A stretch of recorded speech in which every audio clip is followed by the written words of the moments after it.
নমস্কার বন্ধুরা, দীপাস কিচেনে আপনাদের সবাইকে স্বাগত। আজকে আমি এগ রোল বানাবো। তার জন্য আমি ময়দাটা মেখে নিচ্ছি, নুন দিয়েছি, একটু ময়াম দিয়েছি, ময়ামটা ভালো করে মিশিয়ে নিচ্ছি, নিয়ে এবার জল দিয়ে আমি ভালো করে এটা মেখে নেব। পরোটার লেচির মতো করে মেখে নেব। দোকানের মতো আমি একদম এগ রোলটা বানাবো। তার জন্য আমি পেঁয়াজ কেটে নিয়েছি, এখানে শসা কেটে নিয়েছি, এখানে লঙ্কা কেটে নিয়েছি, আর বাদামটা ভেজে নেব।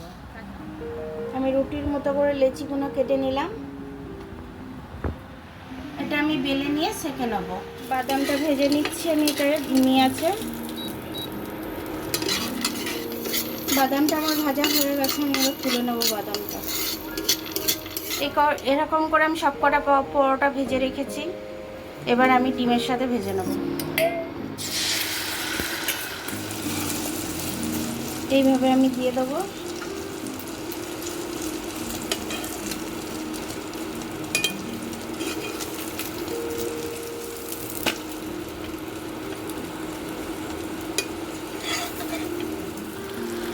প্রত্যেকটা আমি এইভাবে ভেজে নেব।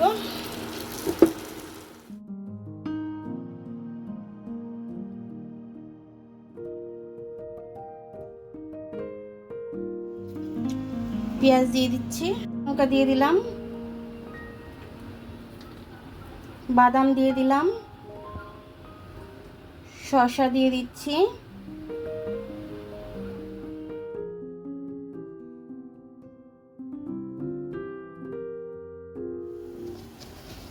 একটু গোলমরিচের গুঁড়ো দিয়ে দিলাম, একটু নুন দিয়ে দিলাম, বিট নুন দিয়ে দিলাম।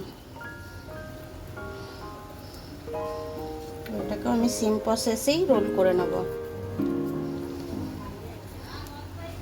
এবার পেপারে ফোল্ড করে দেবো আমি।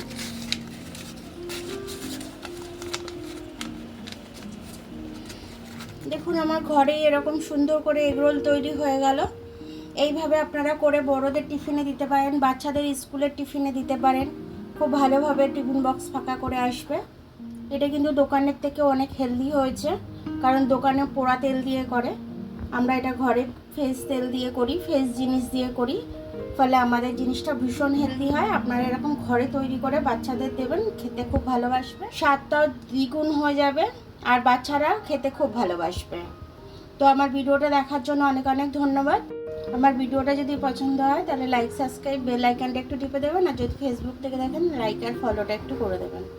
আবার কাল দেখা হবে নতুন রেসিপির সাথে। ততক্ষণ আপনারা ভালো থাকবেন, আমি আসছি।